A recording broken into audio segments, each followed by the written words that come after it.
ইব্রাহিম আলাইহিস সালামের দুটো ঘটনা বলবো খালি, আমি আপনাকে ইসলাম দেখাচ্ছি কি জিনিস। দেখুন, তার স্ত্রীকে আল্লাহ পাক বলছেন রেখে আসো, হাজেরা আলাইহিস সালামকে রেখে আসো মক্কার কাবা ঘরের কাছে, যেখানে কোনো মানুষ নাই, কোনো খাবার পানি কিচ্ছু নাই, সাথে ছোট সন্তান ইসমাইল। দেখেন, রেখে আসার সময় কিন্তু ইব্রাহিম আলাইহিস সালাম আল্লাহকে বলেন নাই যে আল্লাহ আমি আমার স্ত্রী সন্তানকে ওখানে কেন রেখে আসবো, এর পিছনে যুক্তি কি, এর পিছনে বিজ্ঞান কি, এর পিছনে দর্শন কি জিজ্ঞেস করেছিলেন? আল্লাহ পাক বলেছেন সামি'না আতা'না। সন্তান বড় হয়েছে, আল্লাহ পাক বলছেন তাকে জবাই করতে হবে।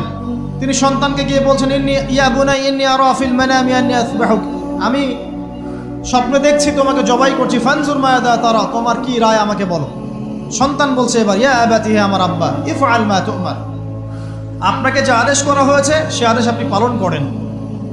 সাতাজিদুনি ইনশাআল্লাহু মিনাস সাবিরিন, ইনশাআল্লাহ আপনি আমাকে ধৈর্যশীল পাবেন। কে বলছে এটা? ইসমাইল।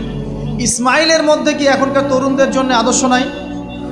যে বয়সে ইসমাইল আলাইহিস সালাম বলছেন আব্বা আমাকে জবাই করে দেন, কোনো সমস্যা নাই, ইনশাআল্লাহ আপনি আমাকে ধৈর্যশীল পাবেন, ওই বয়সের আমাদের তরুণ প্রজন্ম, টিকটক প্রজন্ম, ওই বয়সে আমাদের তরুণ প্রজন্ম যে কিশোর গ্যাংয়ে যোগ দিয়েছে, জেনা করেছে, মাদক খাচ্ছে, জুয়া খেলছে, এই যে জার্সি গায়ে দিয়ে ঘুরে বেড়াচ্ছে। দেখেন, এই ওয়াজে আসার সময় দেখলাম যে কিছু ছেলে দাঁড়িয়ে আছে ওখানে, কি হচ্ছে ওখানে দাঁড়ায়, বক্তা এখন আসে নাই, সিগারেটের প্যাকেট থেকে সিগারেট বের করে টান দিচ্ছে ওখানে। বক্তা তো এখন আসেন, টান দিয়ে যায়, তারপর বসে। মাদক বলতে কি বোঝো তোমরা? খালি গাঁজা, ইয়াবা, ফেন্সিডিলি মাদক?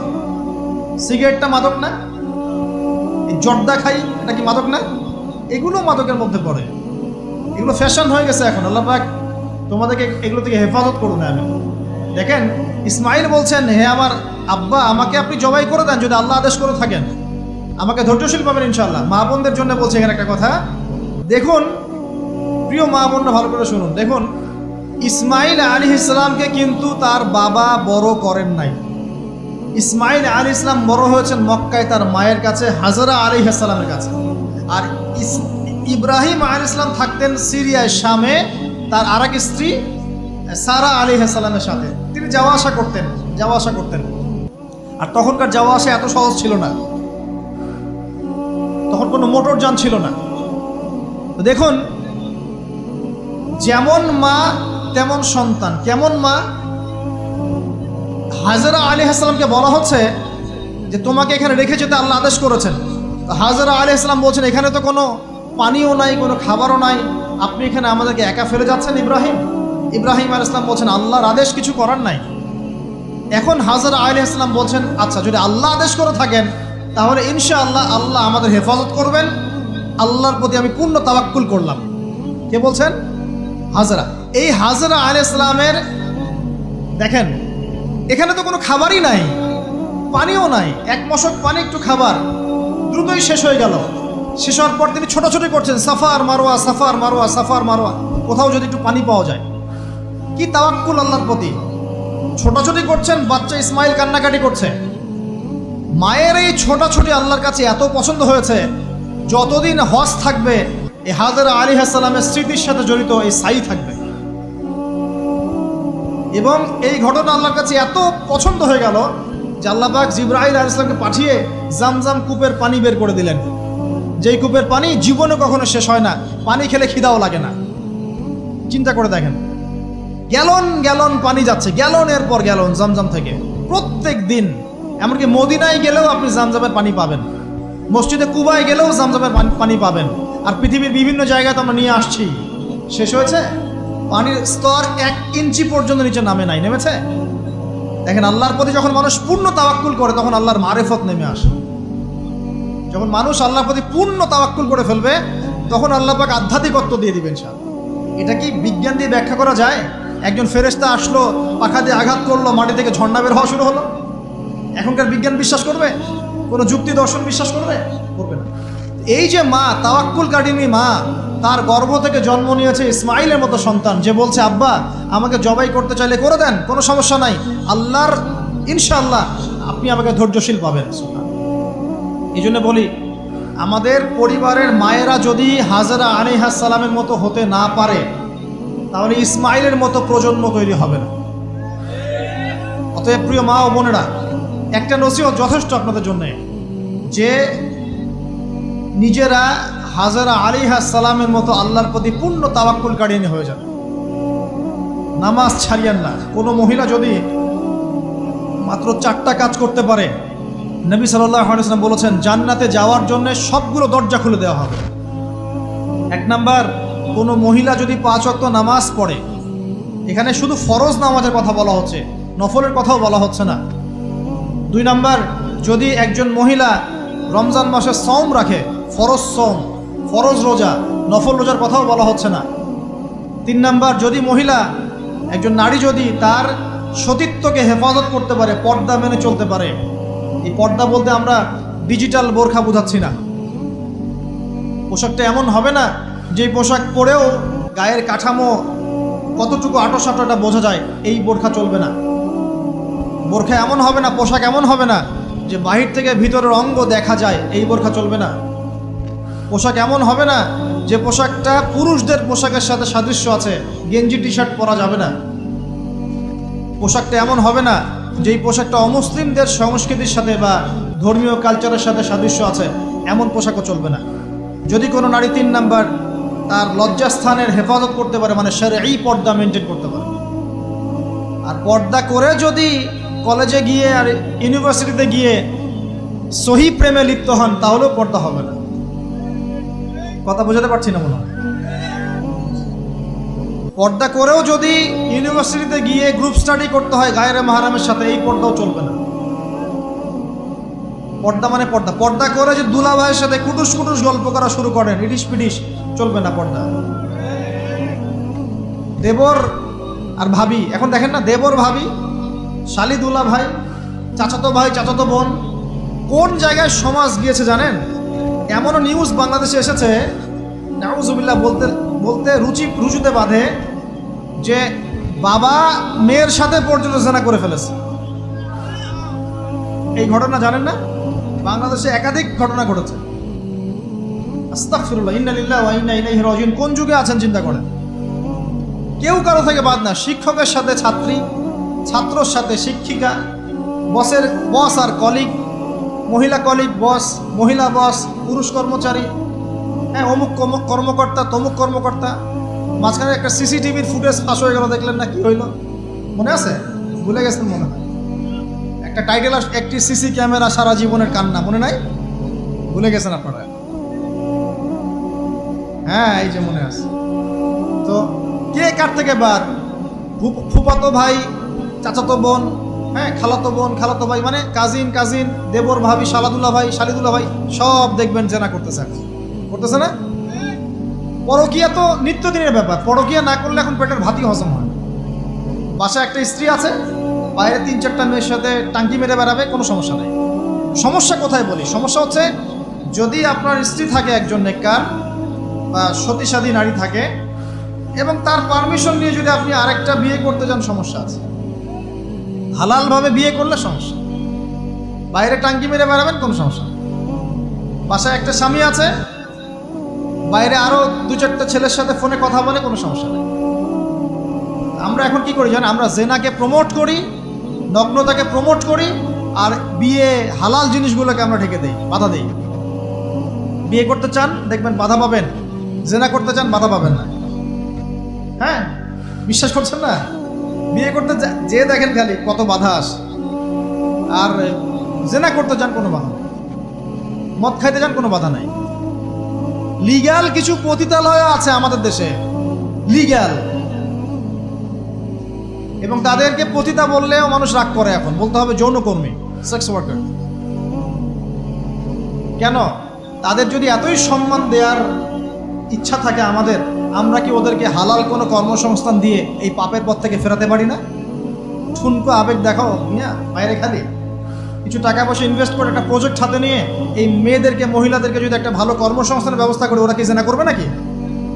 ও তো টাকার জন্য করে, পেটের দায়ে করে।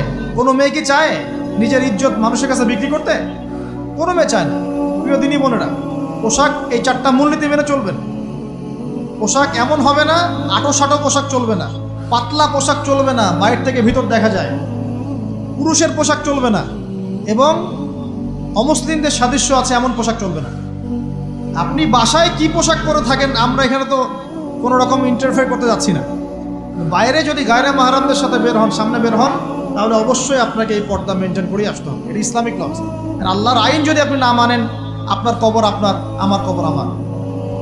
ফাযাক্কির ইন্নামা আনতা মুযাক্কির, উপদেশ দাও তুমি, শুধু উপদেশদাতা। লাস্তা আলাইহিম বিমুসাইতির, তুমি কারো প্রতি দারোগা নও, আমাদের দায়িত্ব জাস্ট প্রচার করা। বাল্লিগু আন্নী ওয়ালাউ আয়া, একটা আয়াত জানলেও খালি প্রচার করে দাও, দ্যাটস অল। ফাযাক্কির ইন নাফাআতিদ যিকরা, তুমি উপদেশ দাও যদি উপদেশ কোনো কাজে আসে।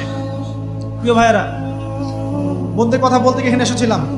একটা মেয়ে 4টা কাজ করলে জান্নাতে চলে যাবে ইনশাআল্লাহ। 5 ওয়াক্ত নামাজ, ফরজ নামাজ, 2 রমজান মাসের সওম, 3 নাম্বার লজ্জাস্থানের হেফাজত, আর 4 নাম্বার স্বামীর আনুগত্য। স্বামীর কি দেখেন, ফ্যামিনিস্ট মেয়েরা বলবে স্বামীর দাসত্ব। দাসত্ব আনুগত্য এক জিনিস নয়, মনে থাকবে। দাসত্ব আনুগত্য এক জিনিস নয়। আনুগত্য মানে কি? আনুগত্য মানে আপনার স্বামী আপনাকে কোরআন সুন্নাহ মতো চালানোর চেষ্টা করছে, আপনি এটা ফলো করবেন, আনুগত্য। আর আপনার স্বামী যদি আপনাকে কোরআন সুন্নাহর বাইরে যদি বলে যে আসো, অফিসের কলিগরা আসছে, আমার টেবিলে খাবার পরিবেশন করো, যাবেন না, আপনি আনুগত্য করবেন না। আপনার স্বামী বলছে যে সুন্দর করে সাজুগুজু করো, তো আজকে ঘুরে আসি সাজেক, ঠিক আছে, বাইকের পিছনে বসে আপনাকে নিয়ে যেতে যাচ্ছে, আপনি যাবেন না, বলবেন যে এরকম সাজুগুজু করে গায়রে মাহরামদের সামনে যাওয়া জায়েজ নাই। আনুগত্য কি? কোরআন সুন্নাহ সমর্থিত কাজে আপনি স্বামীকে ফলো করবেন, আনুগত্য। স্বামী যদি এমন কোনো আদেশ করে যে আদেশটা কোরআন সুন্নাহর বাইরে যায়, আপনি এখানে কোনো আনুগত্য নাই। একটা হাদিস আছে, লা তাআতা লি মাখলুক ফি মা'সিয়াতিল খালিক, মানে স্রষ্টার অবাধ্যতায় সৃষ্টির কোনো আনুগত্য নাই।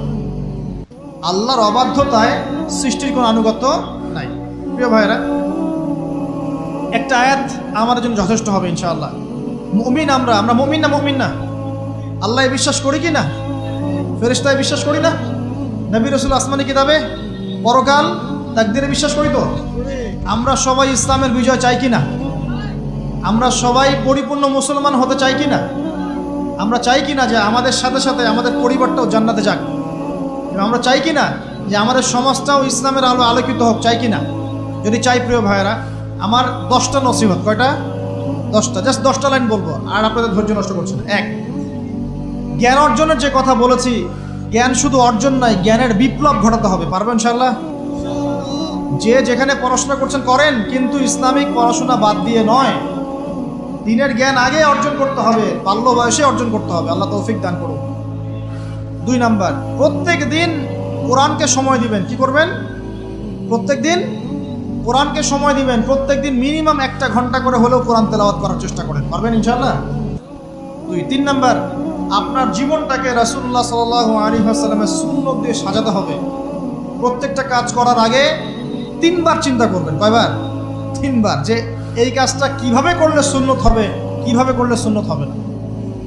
এই রাত্রে ঘুমাবেন, 3 বার চিন্তা করবেন যে কি কি কাজ করে ঘুমালে পরে ঘুমটা সুন্নত হবে, নেকি হবে। ওযু করবেন, সূরা ফালাক নাস ইখলাস পড়বেন, আয়াতুল কুরসি পড়বেন, সূরা বাকারার শেষে 2টা আয়াত পড়বেন, 33 বার সুবহানাল্লাহ, 33 বার আলহামদুলিল্লাহ, 34 বার আল্লাহু আকবার পড়বেন। ডান দিকে কাত হবেন, আল্লাহুম্মা বিইসমিকা আমুতু আহইয়া। ব্যাস। যদি 6 ঘন্টা ঘুমিয়ে থাকেন, 6 ঘন্টার প্রত্যেক সেকেন্ডে নেকি পাবেন ইনশাআল্লাহ। এর নাম সুন্নত। প্রতিটা কাজ সুন্নত মাফিক করতে হবে। একটা খালি কথা বলে দেই, শুধু একবার দরুদ পড়ে নাই, নবীর নাম শুনে দরুদ পড়ে নাই ইচ্ছাকৃতভাবে, তাকে নবীজি বলছেন সে ধ্বংস হোক। নবী বলছেন আমিন, মানে বদদোয়া হচ্ছে না। তাহলে সারা জীবন যে আমরা দাড়ি রাখছি না, টাকনুর নিচে কাপড় পরছি, হ্যাঁ, যে গোফ লম্বা করে একদম শুশুকের মতো রেখে দিয়েছি, কাটছি না, লেবাস ইসলাম না আসছে না, নামাজ পড়ছি না, সুন্নাহ মোতাবেক জীবন করছি না, আমাদের কি হবে? আমরা কি নবী সাল্লাল্লাহু আলাইহি ওয়াসাল্লামের সুপারিশ পাবো? কবরে তাকে দেখালে উত্তর দিতে পারবো?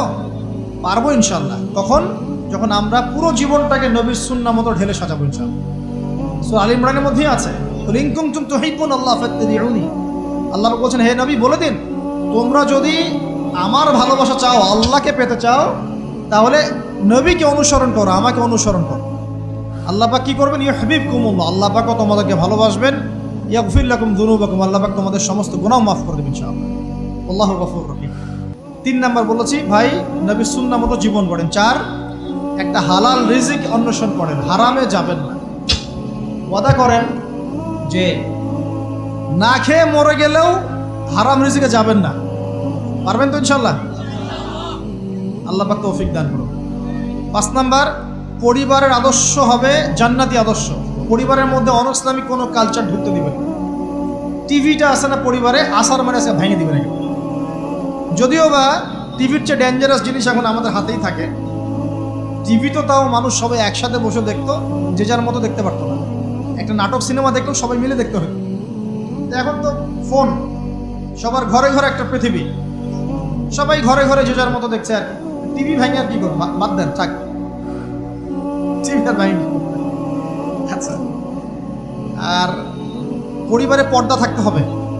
ছোটবেলা থেকে সন্তানদেরকে কোরআনের শিক্ষা দেওয়া লাগবে, তালিম থাকতে হবে পরিবারে। পরিবারে হালাল রিজিক থাকতে হবে। একটা কথা বলি, পরিবারে মেয়েদের প্রতি, স্পেশালি মেয়েদের প্রতি নরম থাকবেন, কঠিন হয় না। কারণ আমার অভিজ্ঞতা থেকে বলছি ভাই, নারী জাতির প্রতি কঠিন হয়ে কোনো ফায়দা নেই। যত কঠিন হবেন তত সমস্যা। আর এই ব্যাপারে আপনার চেয়ে আমার অভিজ্ঞতা 1 ধাপ বেশি, মাত্র 1 ধাপ। আচ্ছা, 5টা। 6 নাম্বার হচ্ছে ইসলামিক কিছু ফাউন্ডেশন বা অ্যাসোসিয়েশন গড়ে তোলার চেষ্টা করেন। এদের কাজ হবে ইসলামের সৌন্দর্যগুলো দিয়ে সমাজ সেবা করা। পারা যাবে না?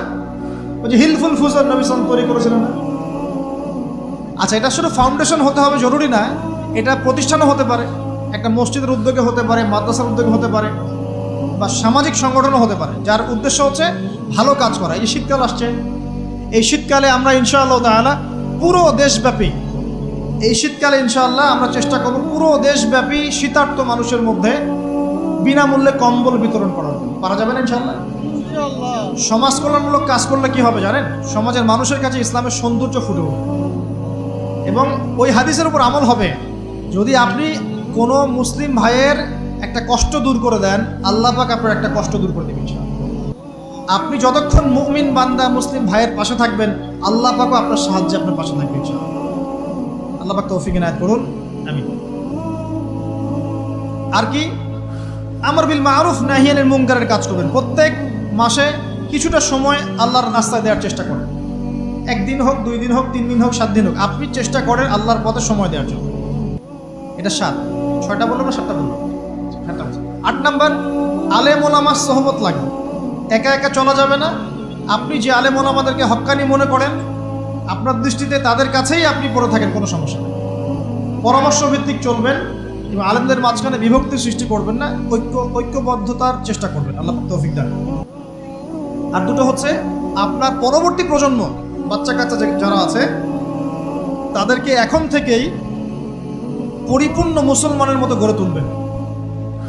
আইডল দিবেন। তোমাদের আইডল হচ্ছে ওমর রাদিয়াল্লাহু আনহু, তোমাদের আইডল খালিদ বিন ওয়ালিদ, তোমাদের আইডল আলী রাদিয়াল্লাহু আনহু, তোমাদের আইডল আবু বকর সিদ্দিক, তোমাদের আইডল হচ্ছে তারেক বিন জিয়াদ, মোহাম্মদ বিন কাসিম।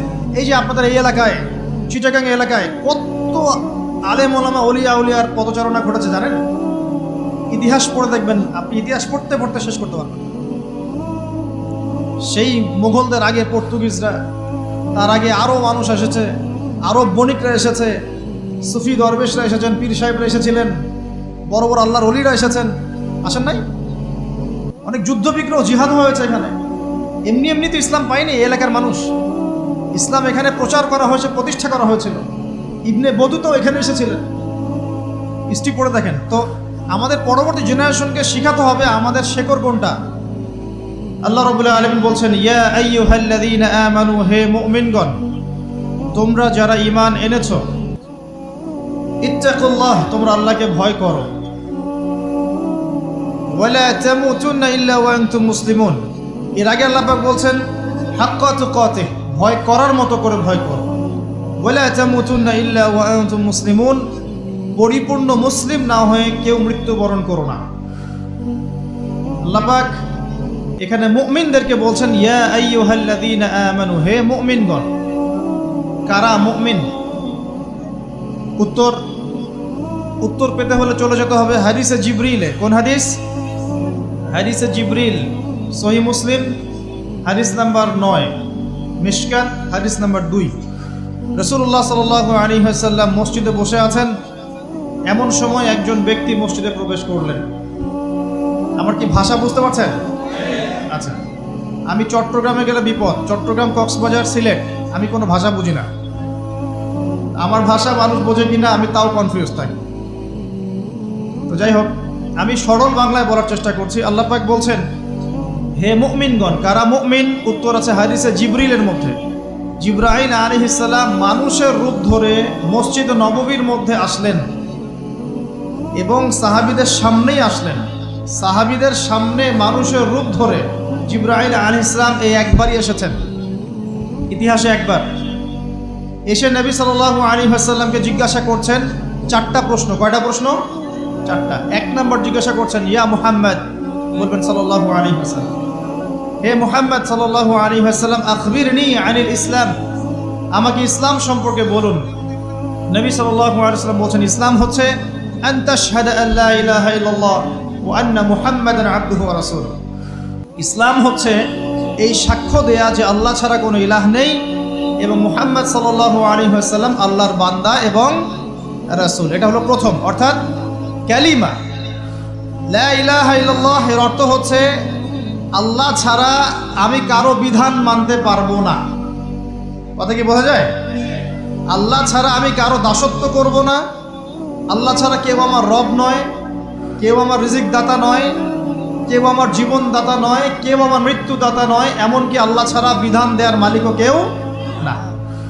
মুহাম্মদ রাসূলুল্লাহ, অর্থাৎ আল্লাহকে পাওয়ার জন্যে যে তরিকা, মুহাম্মদ সাল্লাল্লাহু আলাইহি ওয়াসাল্লামের পথ ও পদ্ধতি অনুসরণ করতে হবে।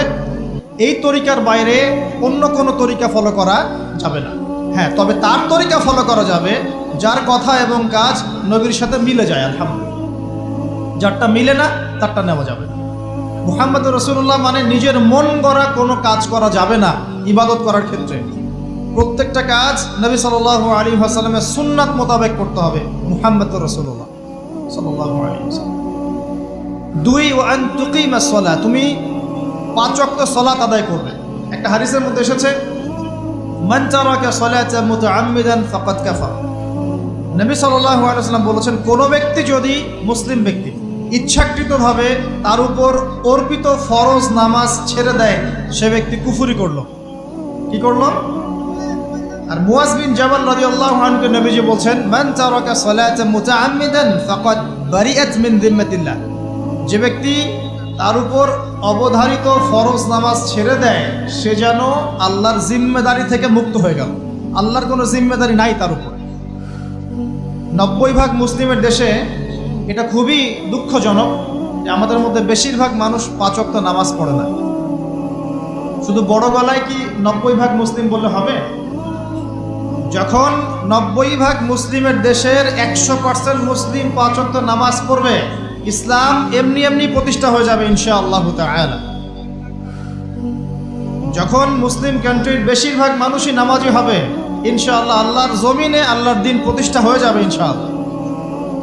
আমরা যদি নামাজ আদায় না করি, দিন কি প্রতিষ্ঠা হবে ভাই? আমরা তো আমাদের দেহের উপরেই দিনটা প্রতিষ্ঠা করতে পারলাম না।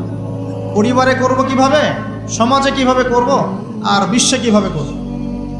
তবে আলোচনার একটা উদ্দেশ্য বলে দিয়ে থাকি, আগেই বলে দেই, ইসলাম দিয়ে পৃথিবী শুরু হয়েছে, নবী দিয়ে সভ্যতা শুরু হয়েছে, ইসলাম দিয়েই পৃথিবী শেষ হবে, নবী দিয়েই সভ্যতা শেষ হবে ইনশাআল্লাহ। শুরু হয়েছে আদম আলাইহিস সালামকে দিয়ে এবং শেষ হবে ইনশাআল্লাহ তাআলা নবী ঈসা আলাইহিস সালামকে দিয়ে। এই কথাটা মাথায় রাখবেন। ইহুদিরা অপেক্ষা করে বসে আছে। কিসের অপেক্ষায় বসে আছে? সব ইহুদি না অবশ্য, যারা জালেম, জায়নিস্ট, বদ, এরা অপেক্ষা করে বসে আছে যে শেষ জামানায় তাদের একজন মাসিহ আসবে। কি আসবে? মাসিহ মানে ত্রাণকর্তা, উদ্ধারকর্তা। যেই মাসিহ আসলে পরে তারা সারা বিশ্বটাকে শাসন করবে এই জেরুজালেম থেকে। কোন জায়গা থেকে? নাম শুনছেন? কোন দিকে এটা? ইসরায়েল। আচ্ছা, ইসরায়েলের না, এটা ফিলিস্তিনের। কার? এই জায়গার মালিক কে? এই জায়গার মালিক আমরা, এটা আমাদের জায়গা। 3টা মসজিদ আপনি সফর করবেন সোয়াবের আশায়, তার সবচেয়ে শ্রেষ্ঠ মসজিদ হারাম মানে মক্কায়। 1 রাকাত নামাজ পড়বেন, 1 লক্ষ রাকাত নামাজের সওয়াব হবে ইনশাআল্লাহ। 2 নাম্বার মদিনা, 1 রাকাত নামাজ পড়বেন, 1000 রাকাত নামাজের নেকি হবে ইনশাআল্লাহ। 3 নাম্বার কি? এই যে আকসা, আমরা তো ভুলেই গেছি। আকসা আমাদের, আকসা কাদের?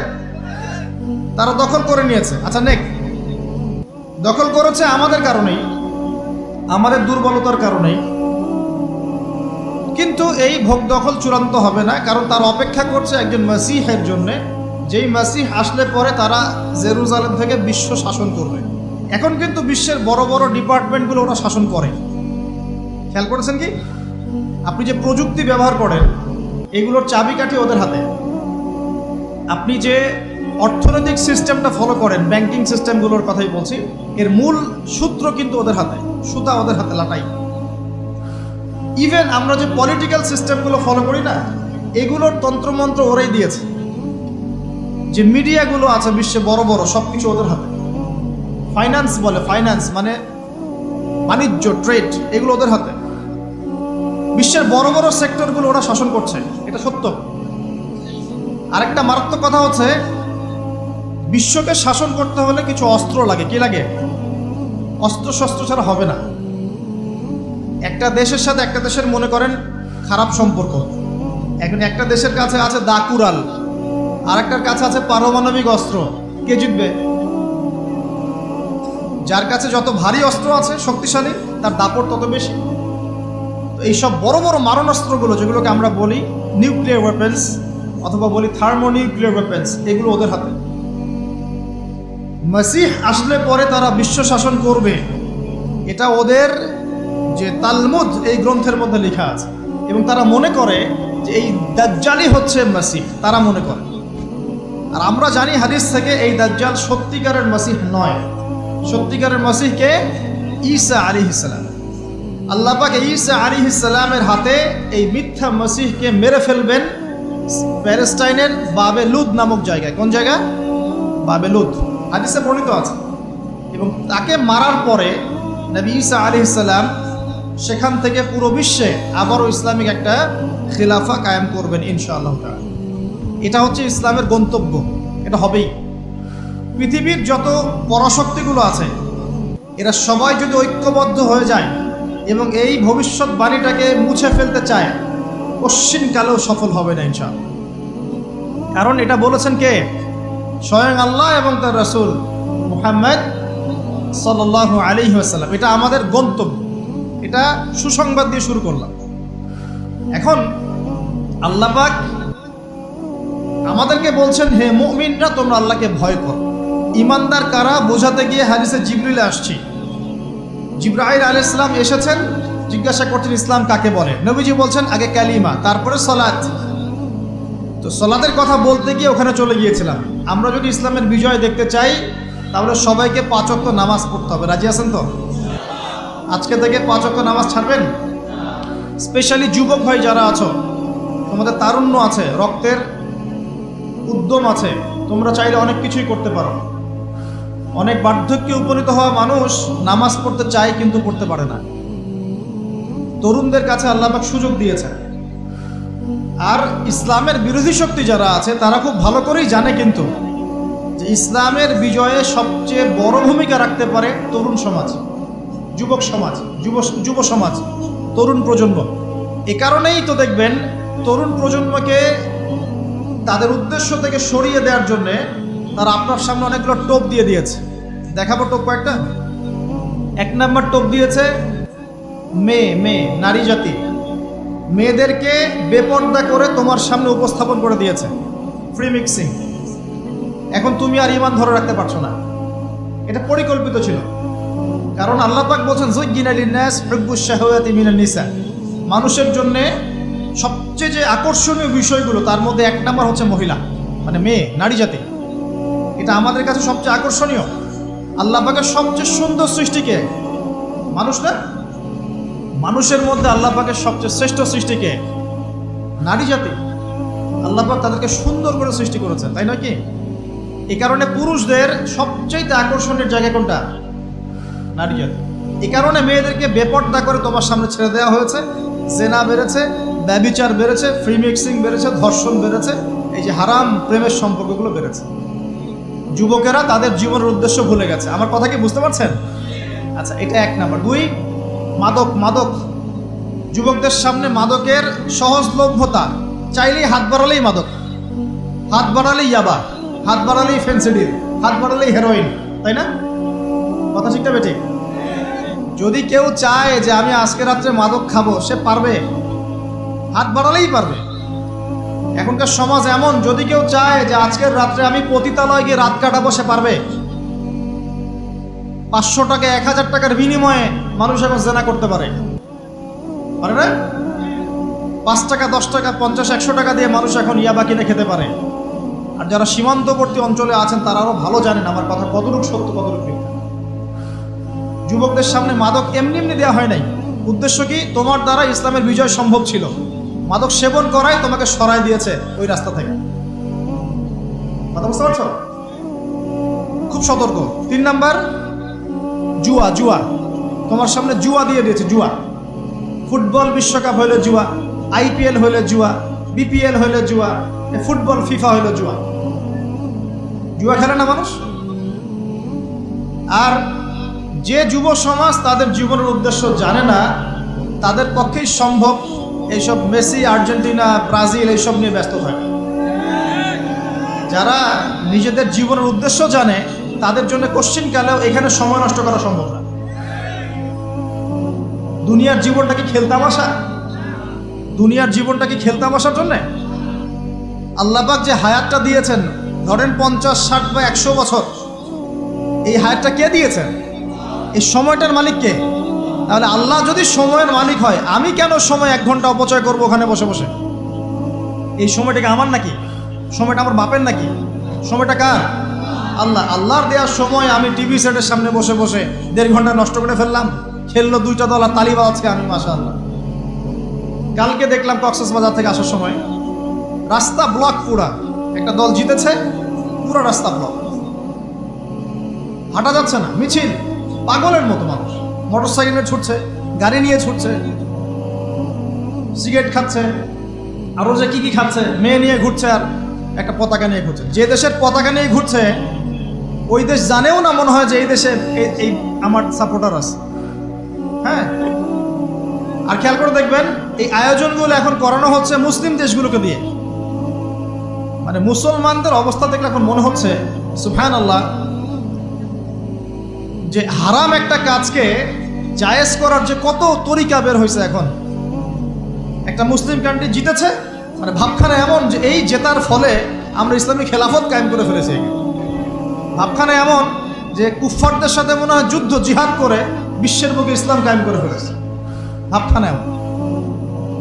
এই স্টেডিয়ামগুলো করতে কত কোটি বিলিয়ন ডলার খরচ করতে হয়েছে, কত শ্রমিক যে এই স্টেডিয়ামগুলো বানাতে মারা গেছে তোমরা জানোই না।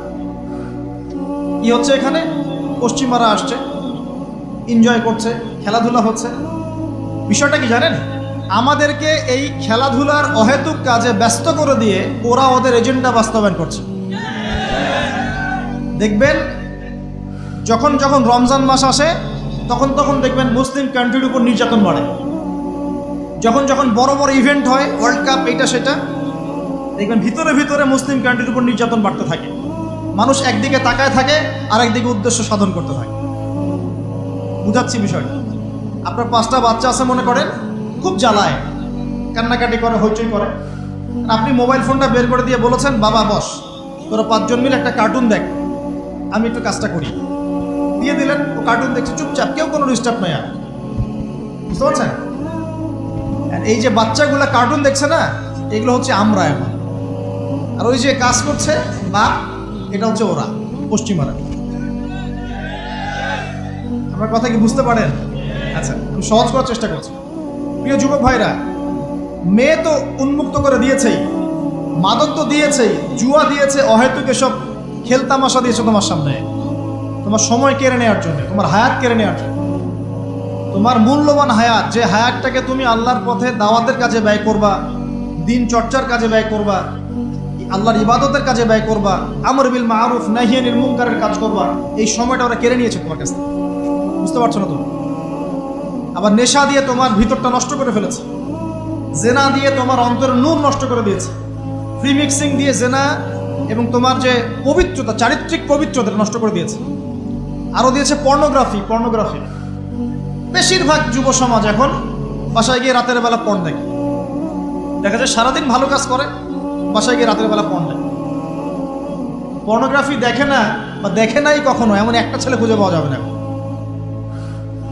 আর যখন আপনি এগুলোতে অভ্যস্ত হয়ে যাবেন তখন শরীর খারাপ হয়ে যাবে, মন ভালো থাকবে না, আপনি একাকী গোপন পাপ করবেন, শরীর দুর্বল হয়ে পড়বে। একটা মেয়ের দিকে আপনি সম্মানের চোখে তাকাতে পারবেন না, মনে হবে মেয়ে মানেই মনে হয় ভোগের বস্তু। পর্ণে আসক্ত যারা, তারা কোনো কাজে শান্তি পায় না, অস্থির। এমনকি তারা যদি বিয়ে শাদীও করে তবু বৈবাহিক জীবনে সুখী হতে পারে না। কেন জানেন? নিজের শক্তি ক্ষমতাগুলো আগেই নষ্ট করে ফেলেছে। এবং অনেকগুলো মেয়ে যখন আপনি দেখবেন নগ্ন, তখন আপনার স্ত্রীকে আপনার কাছে সুন্দর মনে হবে না, মনে হবে এই মেয়ের চেয়ে মনে হয় ওই মেয়েটা সুন্দর, এর চেয়ে মনে হয় ওইটা সুন্দর। আর মেয়ের প্রতি সম্মান তো থাকবেই না, মেয়েকে মনে হবে একটা ভোগের বস্তু। যত বেশি পর্নোগ্রাফি বেড়েছে তত ধর্ষণ বেড়েছে, দেখেছেন?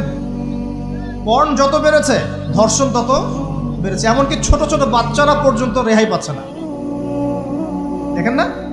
ছোট ছোট বাচ্চা, 5 বছর 10 বছরের বাচ্চারা, মেয়ে বাচ্চাদের কথা বলছি, এদেরকেও ধর্ষণ করা হচ্ছে। যাদের ঘরে কন্যা সন্তান আছে তারা খুবই এখন মানে বিপর্যয়ের মধ্যে আছেন আপনারা, আমরা। কারণ সমাজটা তো নষ্ট হয়ে যাচ্ছে। আপনার মেয়েকে কতদিন ঘরে রাখবেন? বাইরে তো পাঠাতেই হবে। বাইরে পাঠালে দেখবেন মেয়ের সম্মান নাই, পর্দা নাই, মেয়েকে জোর করে ধর্ষণ করা হচ্ছে। বাসে, ট্রেনে, অটোতে, অমুকে তমুকে, ট্রাকে মেয়েকে ধর্ষণ করা হচ্ছে। আর প্রত্যেক ধর্ষকের তো আর ইসলামিকভাবে বিচার হচ্ছে না, হচ্ছে? যদি একটা এলাকায় ধর্ষণ হতো আর ধর্ষককে জনসমক্ষে ডেকে ফাঁসি দেওয়া হতো না, তাহলে দেখতেন যে ওই এলাকায় ধর্ষণ বাড়তো না, কমে যেত। যদি একটা এলাকার চোরদেরকে জনসমক্ষে নিয়ে এসে হাত কেটে ফেলা হতো, তাহলে বুঝতেন চুরি কাকে বলে। ভয়ে চুরি করতে পারতো না মানুষ। আর ভাগ্য ভালো যে এই নিয়মগুলো এখন নাই। কেন ভাগ্য ভালো বললাম? ভাগ্য ভালো কেন বললাম? কারণ এই নিয়ম যদি এই মুহূর্তে চালু করা হয়, এই মুহূর্তে যে এখন এই সেকেন্ডের মধ্যে চালু করা হয়, তাহলে অনেক বড় বড় রাঘব বোয়াল যারা আছে ওদের হাত থাকবে না। বুঝতে পারছেন না? কেউ চুরি করে সিসকা চোর বলি আমরা, কি বলেন আপনারা? ছিচকা চোর বলেন। কেউ আছে চুরি করে, পুকুর চুরি করে। সিসকা চোরকে ধরতে পারলে রাস্তাঘাটে কি মাইটটা দেওয়া হয়, তাই না? মনে হয় যে নিজের শক্তি খাটানোর একটাই জায়গা চোর পিটানো। মসজিদে যদি একটা চোর ধরা পড়ে, কি মাইটটা মারে, খুঁটির সাথে বেঁধে একদম জুতা স্যান্ডেল দিয়ে। আর সামনে যে পুকুর চুরি করে বসে আছে, কিছুই করতে পারতেছে। কি কথা মিথ্যা কথা বলছে? যদি একটা মুসলিম রাষ্ট্রের মধ্যে দুর্নীতি না থাকতো না, মুসলিম রাষ্ট্র বিশ্বকে নেতৃত্ব দিত ইনশাআল্লাহ। যদি কোনো মুসলিম রাষ্ট্রের মধ্যে দুর্নীতিটা না থাকতো না, তাহলে দেখতেন ওই রাষ্ট্র অবশ্যই বিশ্বকে নেতৃত্ব দিত ইনশাআল্লাহ। এমন অনেক অমুসলিম রাষ্ট্র আছে যেগুলো অমুসলিম হওয়া সত্ত্বেও ওদের মধ্যে কোনো দুর্নীতি নাই, জানেন? আল্লাহ পাক আমাদের সবাইকে পরিপূর্ণ মুসলমান হওয়ার তৌফিক দান করুন।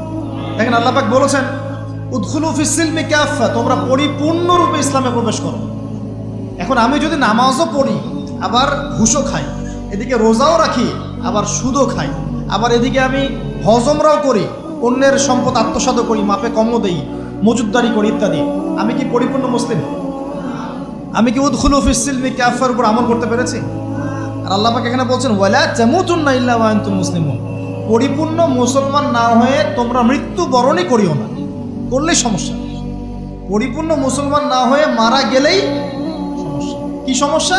ওই যে আল্লাহ পাক বলবেন, মান রব্বুক, বলবে লা আদরি, আমি তো জানি না। কারণ পরিপূর্ণ মুসলমান হয়নি তো, আল্লাহর সাথে শিরিক করেছে। আল্লাহ পাক বলবেন, মা দীনুক, বলবে লা আদরি, আমি জানি না। মা দীনুক উত্তর কেমন করে দিতে পারবে? ইসলামের কিছু অংশ মানে, কিছু অংশ মানে না। ইসলামের কিছু অংশ মানে, নামাজ, রোজা, হজ, যাকাত, তাসবিহ, তাহলিল সবই মানে, কিন্তু সুদ ছাড়তে হবে, ঘুষ ছাড়তে হবে, জেনা করা যাবে না, মদ খাওয়া যাবে না, দুর্নীতি করা যাবে না, মানে না। তাহলে মা দিনুক কি উত্তর দিবে? মান নবিয়ুক, কে নবী? উত্তর কিভাবে সম্ভব? নবীর সুন্নতি তো নাই গায়ের উপরে, চেহারায় নাই, কাপড়ে নাই, চলাফেরায় নাই, ওঠা বসায় নাই, ইবাদতে থাকলেও অর্থনীতির মধ্যে নাই, অর্থনীতির মধ্যে থাকলেও সংস্কৃতির মধ্যে নাই, সংস্কৃতিতে থাকলেও সমাজে নাই। নবীর সুন্নত কি খালি ঘরে তসবিহ টেপার মধ্যেই? মানে আমরা খালি সুবহানাল্লাহ সুবহানাল্লাহ পড়বো এটাই সুন্নত, দাড়ি ছেড়ে দিব এটাই খালি সুন্নত, টাকটোর উপরে কাপড় পরবো এটাই কি খালি সুন্নত? সমাজের মধ্যে সুন্নত নাই, অর্থনীতির মধ্যে সুন্নত নাই, ব্যবসা বাণিজ্যের সুন্নত নাই, চাকরি বাকরিতে সুন্নত নাই, পরিবারের সুন্নত নাই, সংস্কৃতির মধ্যে সুন্নত নাই, আর রাষ্ট্রের কথা বললাম না, ওটা বাদ দেন, ওটা এই যুগে সম্ভব না। ইল্লা মাশা আল্লাহ, যদি আল্লাহ পাক না চান। ওইদিকে আমি কথাই বলতে চাচ্ছি না, আমি সমাজ পর্যন্তই আছি, এর উপর যাচ্ছি না। তো প্রিয় ভাইয়েরা, যুবক ভাইদের কথা বলে আমি সামনে যাব। 1 নাম্বার কি বলেছি, তোমরা সতর্ক থাকবে মেয়ে থেকে। কি থেকে? মেয়ে থেকে 100 হাত দূরে, 100 হাত। মানে আমি বলি, পরামর্শ দেই, আমি তোমাদের ভাইয়ের মতো, ছোট হই আর বড় হই, আর আমাকে এইসব আল্লামা সাহেব এইসব বলার দরকার নাই। আমি একদম তালেবে ইলম, এখানে বড় বড় অনেক আলেম ওলামায়ে কেরাম আছেন, আমি খুব বিব্রত বোধ করছি কথা বল। আমি জানি যে হকপন্থী ওলামায়ে কেরাম যারা, তারা আমাদের মতো অনলাইনেও আসেন না, ফেসবুক ইউটিউবে ভিডিও পাবেন না, এমনও আলেম বাংলাদেশে আছেন জানেন, যারা বহু আলেম তৈরি করছেন, মাদ্রাসা খেদমত করছেন। তো তাদের সামনে আমাদেরকে যখন এইভাবে টাইটেল দেন, লজ্জা লাগে, বিব্রত বোধ করি। শেখার কোনো শেষ নাই। আমি একসময় মনে করতাম যে আমি যখন ইন্টারমিডিয়েটের পর থেকে চর্চা করা শুরু করছি, অনার্স মাস্টার্স পর্যন্ত, মনে করছি যে হ্যাঁ, মনে হয় ইসলাম সম্পর্কে ভালোই জানছি। তারপর যখন কওমি আলেমদের কাছে পড়তে শুরু করলাম, বলি এগুলো ভিতরের কথা, খোলামেলা বলি, গল্প করছি আপনাদের সাথে, রাগ করছেন নাকি? তখন বুঝলাম যে বিগত 5-7 বছরে তো আমি কিছু পড়াশোনা করছি বলে মনে হচ্ছে না। যেমন একটা হাদিস শো করে বললাম যে ওস্তাদ, এই যে আল্লাহ রাসূল সাল্লাল্লাহু আলাইহি ওয়াসাল্লাম বলেছেন যে একজন মুমিন ব্যক্তি আর একজন মুমিন ব্যক্তির আয়না স্বরূপ। কি স্বরূপ? আয়না স্বরূপ। তো আমি যদি অনলাইনে কোনো ভাইয়ের ভুল ধরিয়ে দেই সমালোচনার মাধ্যমে, তাহলে কি আমি হাদিসের উপর আমল করলাম না? তখন ওস্তাদ মিটিমিটি হাসছেন, বলছেন যে তোমার তো টুকটাক অ্যারাবিক গ্রামারের বেস ভালোই, তোমার কি মনে হয়? আমি বললাম যে আমার কাছে তো এটাই মনে হচ্ছে যে আমি যদি সমালোচনা করি, আমি তো আমর বিল মারুফ নাহি আনিল মুনকারের কাজই করলাম। তিনি বলছেন আসলে এই হাদিসের ব্যাখ্যা এমন নয়। কেমন ব্যাখ্যা? তুমি কি খেয়াল করো নাই? আমাকে বলছে তুমি কি খেয়াল করো নাই, তুমি যখন আয়নার সামনে গিয়ে দাঁড়াও, তখন আয়না কিন্তু তোমার সাথে কথা বলে না, আয়না নীরব থাকে, স্থির থাকে, কিন্তু তোমার দোষ ত্রুটি কোথায় আয়না কিন্তু দেখিয়ে দেয়।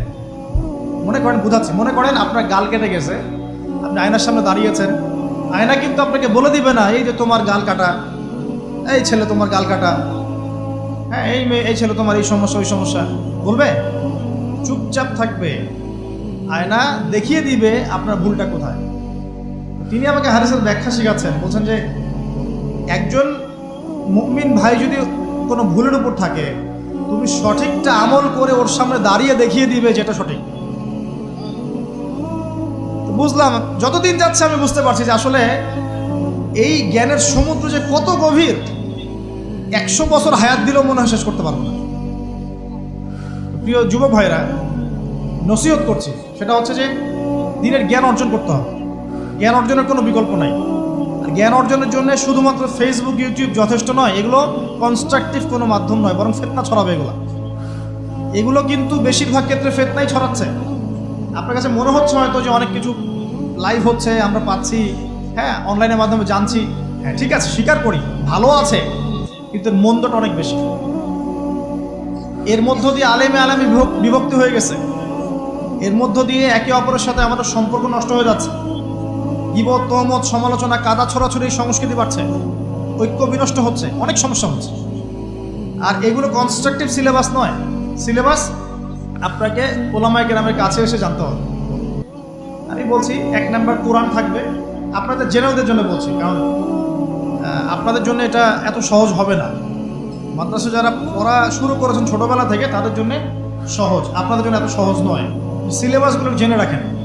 কোরআন পড়তে হবে আগে, পবিত্র কোরআনের বিশুদ্ধ তেলাওয়াত শিখতেই হবে, এবং প্রত্যেক দিন চেষ্টা করবেন 1 পৃষ্ঠা 2 পৃষ্ঠা আধা পারা 1 পারা করে তেলাওয়াত করার জন্য। তেলাওয়াতের কোনো বিকল্প নাই, প্রত্যেক হরফে 10 নেকি পাবেন ইনশাআল্লাহ। এরপরে এর ভাষা আছে, কোরআনিক গ্রামার আছে, নাহু সরফ। আর এই বইগুলো আপনি একা পড়তে পারবেন না। এই বইগুলো পড়তে হলে ওস্তাদ লাগবেই। এক একটা বই 2 বছর করে পড়তে হইতে পারে, পড়তে হবে। যদি আপনি কোরআন জানতে চান, বুঝতে চান, পড়তে হবেই। আর যদি মনে করেন না আমার এত জানা বোঝার দরকার নাই, সেটা আলাদা বিষয়। তখন আপনি ওলামায়ে কেরামের কাছে গিয়ে জিজ্ঞাসা করে মাসআলা নিয়ে নেবেন। এখানে একটা কথা বলে দিই, এখন আবার একটা নতুন আমি ফিতনাই বলবো বের হয়েছে যে আলেম ওলামার প্রয়োজন নাই, কোরআন হাদিস বাসায় পড়বা, নিজে একা একাই মুস্তাহিদ হয়ে যাবা। অনেক দিনী ভাইকে দেখছি আমি, যুবক ইয়াং, তার আগে বিপদগামী ছিলেন, হেদায়েত হয়ে ইসলামের দিকে এসেছেন, এখন প্রথমেই সহিহ বুখারী টান দিয়ে পড়াশোনা করতে। কে বললো আপনাকে প্রথমে সহিহ বুখারী পড়তে? আপনি কি এক লাভ দিয়ে এই মেডিকেল সায়েন্সের বই পড়তে যাবেন?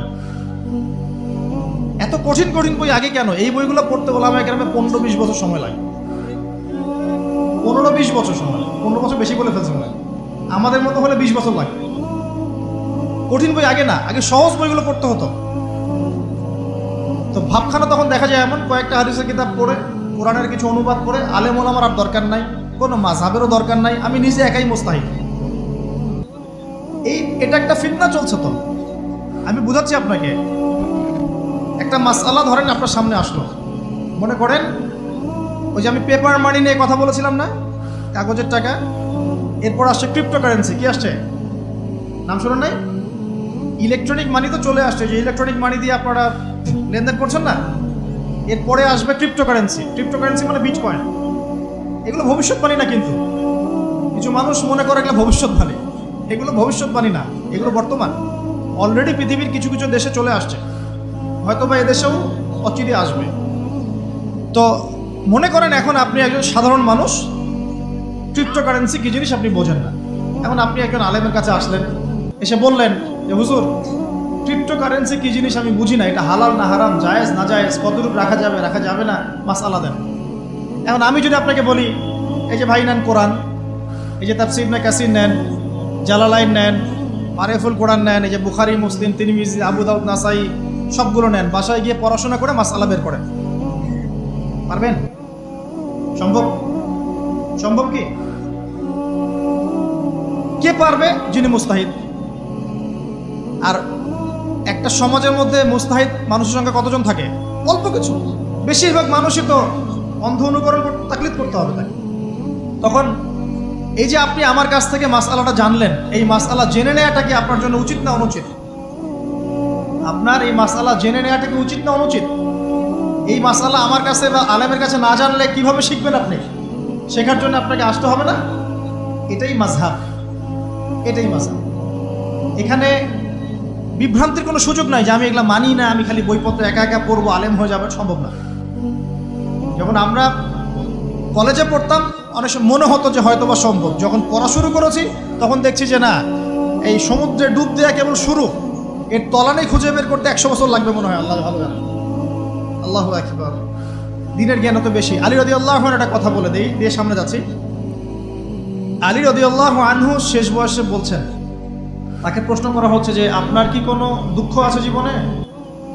আলী রাদিয়াল্লাহু আনহু বলছেন যে আমি শুরু থেকে নবী সাল্লাল্লাহু আলাইহি ওয়াসাল্লামের পাশে ছিলাম, আমার দুঃখ নাই, তবে একটা মনের কষ্ট। কি?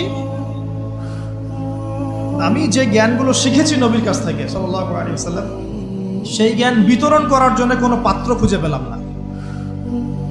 কি গভীর কথা! যে জ্ঞান শিখেছি এটা বিতরণ করার পাত্রই খুঁজে পেলাম না। তাহলে পাত্র, আমরা তো পাত্র, জ্ঞান বিতরণ করবেন উলামায়ে কেরাম। পাত্র আমরা যদি পরিষ্কার না হয়, জ্ঞান কিভাবে পাবেন? সম্ভব? সম্ভব না। আরেকটা বিষয় বলে দেই, যখন আপনি জ্ঞানের চর্চায় মাঠে নামবেন, আল্লাহ পাক আপনার সম্মানার্থে ফেরেশতার পাখা আপনার পায়ের নিচে বিছিয়ে দিবে ইনশাআল্লাহ। আর যখন আপনি জ্ঞান চর্চা করে আলেম হবেন, ইনশাআল্লাহ তাআলা আপনার জন্যে আসমান জমিনের সমস্ত মাখলুক, এমনকি সমুদ্রের নিচের মাছ, গর্তের ভিতরের পিপিলিকা, সবাই আল্লাহর কাছে আপনার জন্য ইস্তেগফার করবে ইনশাআল্লাহ। একটা হাদিসে নবীজি বলেছেন যে আকাশের চাঁদটাকে তোমরা যেমন দেখো উজ্জ্বল অন্য নক্ষত্রগুলোর তুলনায়, ঠিক তেমনি সাধারণ মানুষের উপরে একজন আলেমের মর্যাদা এমন। তো প্রিয় ভাইয়েরা, যুবক ভাইদেরকে বলছি, স্পেশালি আজকের লেকচারটা স্পেশালি তোমাদের জন্যই, এই ফাঁদগুলো থেকে বেঁচে থাকবে এবং এলেম অর্জন করবে। এলেম অর্জনের কোনো বিকল্প নয়, এবং এলেম অর্জনের জন্য সিলেবাস লাগবে। আর অনেক বইপত্র একা একা পড়তে পারবে না, আলেম ওলামাদের সংস্পর্শ লাগবেই, অন্যথায় পারবে না। এর পাশাপাশি আপনি সিরাতের বই পড়বেন, ইতিহাস পড়বেন, ইসলামিক অর্থনীতি পড়বেন, হ্যাঁ, ভূরাজনৈতিক প্রেক্ষাপটের বইগুলো পড়বেন, এগুলো ঠিক আছে। এবং জেনারেল লাইনে যেখানে পড়াশোনা করছেন, এই পড়াশোনাও কন্টিনিউ করবেন, এবং আপনার প্রতিভা দিয়ে আপনার জায়গা থেকেই ইসলামের খেদমত করবেন ইনশাআল্লাহ। পারা যাবে না? আল্লাহ তৌফিক দান করুন। যুবক ভাইদের সামনে এই ফাঁদ। কেন ফাঁদ? কারণ যুবক ভাইরা যদি জীবনের উদ্দেশ্য জেনে ফেলে এবং ইসলাম প্রতিষ্ঠার কাজে আত্মনিয়োগ করে, তাহলে কুফার শক্তি পালানোর জায়গা খুঁজে পাবে না ইনশাআল্লাহ। প্রিয় ভাইরা, আল্লাহ রাব্বুল আলামিন বলছেন মুমিনদেরকে, হে মুমিনরা, তোমরা আল্লাহকে ভয় করো। দেখুন, 6টা পিলারে বিশ্বাস না করা পর্যন্ত কেউ মুমিন হয় না। কয়টা পিলার? 1 নাম্বার হচ্ছে আল্লাহর প্রতি বিশ্বাস। 1 নাম্বার আল্লাহর প্রতি বিশ্বাস। 2 ফেরেশতা মণ্ডলীর প্রতি বিশ্বাস। 3 আসমানি কিতাব সমূহে বিশ্বাস। 4 নবী রসুলগণের প্রতি বিশ্বাস। 5 পরকালের প্রতি বিশ্বাস। এবং 6 তাকদীরের ভালো মন্দের প্রতি বিশ্বাস। এই 6টা পিলারকে মনে বিশ্বাস করতে হয়, মুখে স্বীকৃতি দেওয়া লাগে, এবং কাজেও বাস্তবায়ন করতে হয়। তারপর আপনি মুমিন হবেন ইনশাআল্লাহ। আল্লাহ পাক বলছেন আমাদেরকে, এই মুমিনদেরকে, তোমরা আল্লাহকে ভয় করো, ভয় করার মতো ভয় করো। এটার ব্যাখ্যা কি? ভয় করা মানে কি? শুধু নেক আমল করা মানেই আল্লাহকে ভয় করা নয়। আল্লাহ পাকের যত নিষেধ আছে, এই নিষেধগুলো ছেড়ে দেওয়ার নাম হলো আল্লাহকে ভয় করা। যদি আমি নামাজ পড়ি, প্রমাণিত হবে না যে আমি আল্লাহকে ভয় করি। হারাম ছেড়ে নামাজ পড়েন, হালাল খেয়ে নামাজ পড়েন, প্রমাণ হবে আপনি আল্লাহকে ভয় করেন। নামাজ পড়াটা একটু সহজ কাজ, কিন্তু এই হারাম রিজিক ছেড়ে দেয় এত সহজ কাজ নয়। রোজা রাখা সহজ কাজ তুলনামূলক, কিন্তু সুদ ঘুষ ছেড়ে দেওয়া এত সহজ কাজ নয়। তাসবিহ তাহলিল করা সহজ কাজ, কোরআন তেলাওয়াত করাও সহজ কাজ তুলনামূলক, কিন্তু ওই বোনের সম্পত্তি তাকে ফিরিয়ে দেওয়া এত সহজ নয়। অন্য মুসলিম ভাইয়ের মান সম্মান রক্ষা করা তো সহজ নয়। পরিবারে পর্দা এবং নামাজ কায়েম করা তো সহজ নয়। এবং এই সুদ ঘুষ দুর্নীতি অন্যের সম্পদ আত্মসাৎ থেকে বের হয়ে আসা এত সহজ নয়। তাকওয়া মানে কি? পরিপূর্ণরূপে ইসলামে প্রবেশ করা, আল্লাহ পাকের যাবতীয় হুকুম আহকাম মেনে চলা, আদেশও এবং নিষেধ। আল্লাহ পাক বলছেন শেষে, ওয়ালা তামুতুন্না ইল্লা ওয়া আনতুম মুসলিমুন। একজন নবীর কথা খালি বলবো, বিশৃঙ্খলা করেন না, একটু ধৈর্যের সাথে বসেন। আমরা খুব লম্বা আলোচনা করবো না, একটু বসেন, শেষ করে দিচ্ছি আস্তে আস্তে। আর যদি কারো কোনো প্রশ্ন থেকে থাকে, এভাবে চিরকুট আকারে আমাদের এখানে দিতে পারেন ইনশাআল্লাহ। মুসলিম না হয়ে মৃত্যুবরণ করো না। আল্লাহ পাকের কালাম পবিত্র কোরআনের মধ্যে সূরা হজ নামে একটা সূরা আছে। এখানে আল্লাহ পাক সূরা হজের মধ্যে ইব্রাহিম আলাইহিস সালামের কথা বলছেন যে হুয়া সাম্মাকুমুল মুসলিমিন। ইব্রাহিম আলাইহিস সালাম সেই নবী যিনি তোমাদের নাম মুসলিম দিয়েছেন। কি দিয়েছেন? আচ্ছা।